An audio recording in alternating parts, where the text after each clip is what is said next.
Welcome to week 4 of Earth Month. Today we're talking about recycling. If you didn't catch my previous videos on refusing waste, reducing waste, and reusing waste as part of the circular economy, go check them out on YouTube and come back and learn about commingled recycling, thin film plastic recycling, hazardous waste recycling, and purchasing with recycled content, all in this video right now. Tip number 1 is for the novice green building professionals. For anyone who's a LEED Green associate, you need to master the 5 streams of waste that need to be recycled in every LEED building. Those are paper, plastic, glass, metals, and cardboard. Now, the easiest way to get people to do this is to have them put it in one commingled recycling bin. Let's check out the bin in our office and see how my peers did. First thing I pull out is a cardboard drink container. Perfect thing to go in commingled recycling. Flatten it to make room for the rest of your recycling. What else do I see in here? An aluminum drink can, another perfect thing to go in your commingled recycling. Make sure you empty the liquid waste into a sink before putting it in your commingled bin. Now, another thing I see in here is a paper towel. Now, this one is an item for hot debate. Really, we want to put this in the compost bin. But if you don't have compost readily available in your office, used paper towels and used tissues should go in the trash. That's tip number 1, is to make sure you're recycling the 5 LEED prerequisite streams in your commingled bin. Tip number 2 is for intermediate level green building professionals. For anyone who considers themselves a LEED advocate, I need you to help me advocate to keep hazardous waste out of the landfills. So LEED requires 3 materials to be separated from your commingled recycling as well as your landfill destined trash. Those include batteries, bulbs, and e-waste. So my first little piece of advice here is to just refuse single-use batteries altogether, buy some rechargeable batteries and start using them.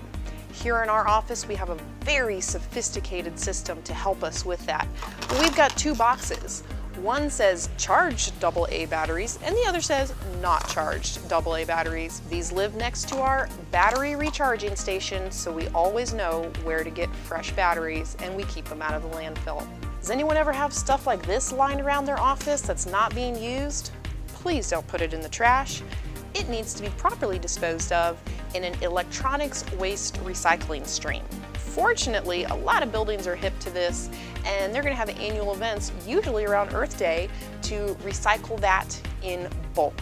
So whether it's collecting dust at home or taking up space in a closet at work, make sure those electronics get to a safe disposal. Finally, for your bulbs, no matter what kind of bulb it is, it doesn't want to go in the trash. We also need to send that to a designated space, and it can't go in the commingled recycling. These 3 material types are hazardous, so they can't go in the commingled recycling. Look for your building-specific needs to find an appropriate place to recycle your spent light bulbs. For homeowners, look for a consumer retail store that wants to partner and accept your spent bulbs. Keep them out of the trash.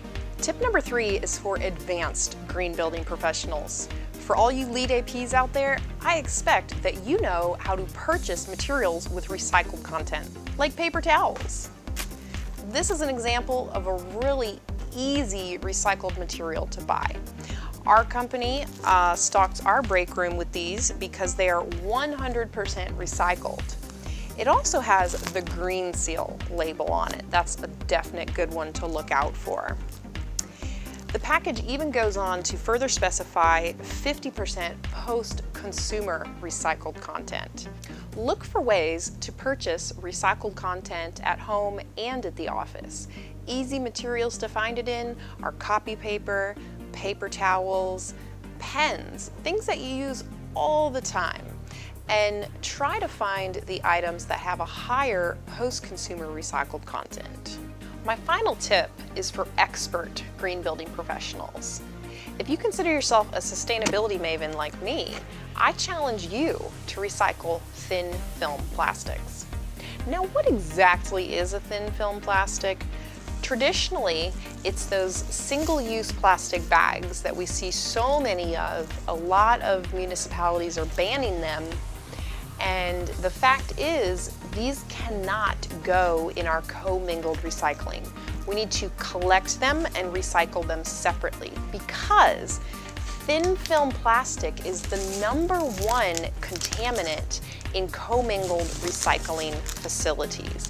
It jams up their equipment and it makes it more difficult to recycle those 5 basic types of plastic.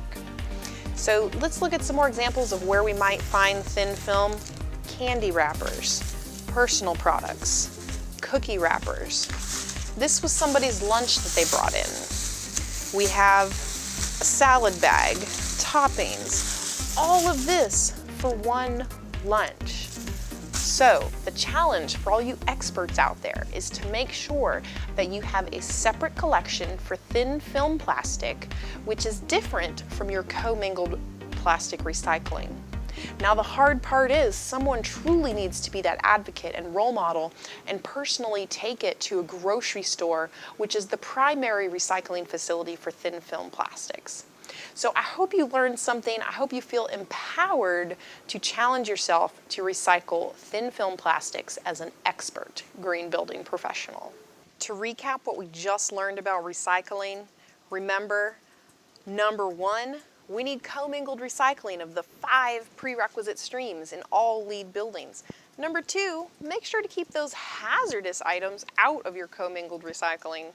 #3, try to purchase products with post-consumer recycled content. Finally, #4, challenge yourself to recycle thin film plastic to end plastic pollution. Happy Earth Month 2018. Looking forward to a great one next year.